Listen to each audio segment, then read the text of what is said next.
That is the problem with this country. We're all for honest government, and yet the world condemns us as one of the most corrupt countries in the world.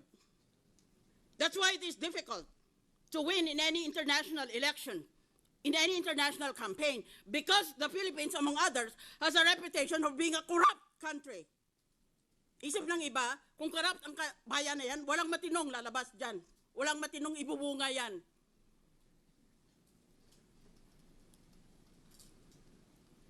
Ba't bawat isa ba sa inyo, walang sala tungkol sa SALN? Bigyan niyo ako ng isa pang buhay. Panginoon, bigyan mo ako ng isa pang buhay at imbestigahin ko lahat. Isa-isa. Dito sa Senado at sa House of Representatives. Tignan natin. Pati sarili ko, imbestigahin ko. Order, please. Ang daming loopholes ng SALN na yan. Ba't hindi kayo umimik noon? Ba't ngayon bigla na lang kayong so exercised about a loophole? Well, if that is the case, then let us all just put our assets in dollars and know the purpose of the SALN will be perverted or corrupted. That is true. But what about all the other loopholes? Bakit ngayon lang kayo nagalit tungkol sa loophole na yan? Bakit doon pa? Dahil yung iba sa atin, dinagamit yung mismong loopholes na yon. Hindi lang sila ma-impeach. Sunod na punto. Sinabi ko sa umpisa, this is quasi-judicial and this is quasi-political. Yan, aminado yan ng mga authors. Si Professor Charles Black ng Yale, si Professor Raoul Berger ng Harvard. Mga tinitingala yan ng mga authorities all over the world. Ngayon, this is quasi-judicial. Ibig sabihin, kalahati niyan politika. Kalahati yan batas. Napakahirap gawin yan. Ngayon, ako, dahil naging RTC judge, ang ginagamit ko lang ang batas. Wala akong ginagamit sa pampolitika dahil hindi na ako makatakbo ulit. Natawag na ako ng International Criminal Court. Wala na akong kinabukasan sa politika sa Pilipinas. Even if I wanted to, I am prohibited because this is already my second term, consecutive term. Ngayon, ano bang sinasabi na quasi-political? Imbestigahin nga natin for future impeachments. Anong sinasabi na quasi-judicial, quasi-political? Madaling intindihin ang quasi-judicial. Kalahati niyan tungkol sa hustisya o tungkol sa batas. Pero kalahati yan tungkol sa politika. Anong ibig sabihin ng tungkol sa politika? Tungkol sa politika, dahil ang ibig sabihin dyan, pag-isipan mo at pakinggan mo ang mga taong bumoto sa iyo. That is actually the meaning of quasi-political.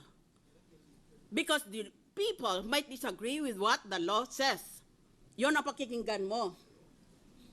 That is the meaning of quasi-political. Hindi ibig sabihin quasi-political na buboto ka, ulit bibigyan ka ng mamahaling proyekto sa public works na kung saan maaaring kumita ka.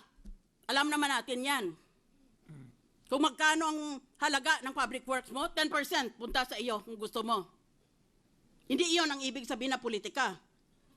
At hindi ibig sabihin na quasi-political na isipin mo, nako, tatakbo ako.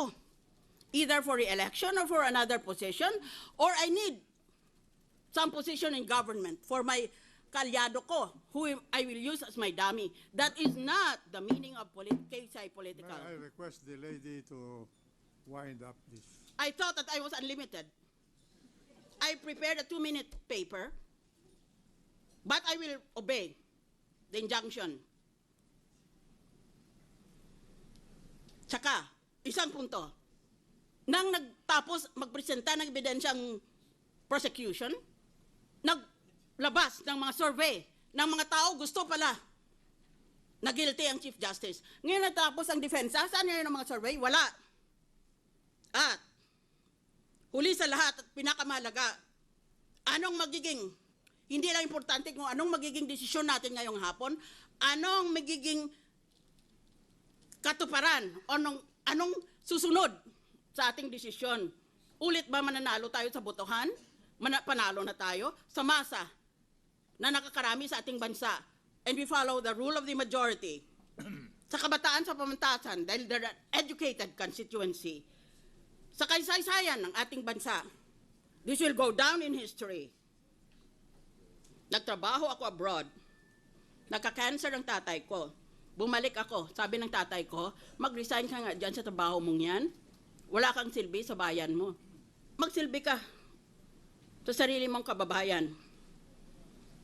Nagsilbing na nga ako. Pero kung ang politika ay mangigibabaw sa batas, wala na rin akong silbi. Bayan, kayo ang maghatol sa ginagawa dito sa impeachment trial. What's your vote? Would you be very surprised if I say that I vote not guilty?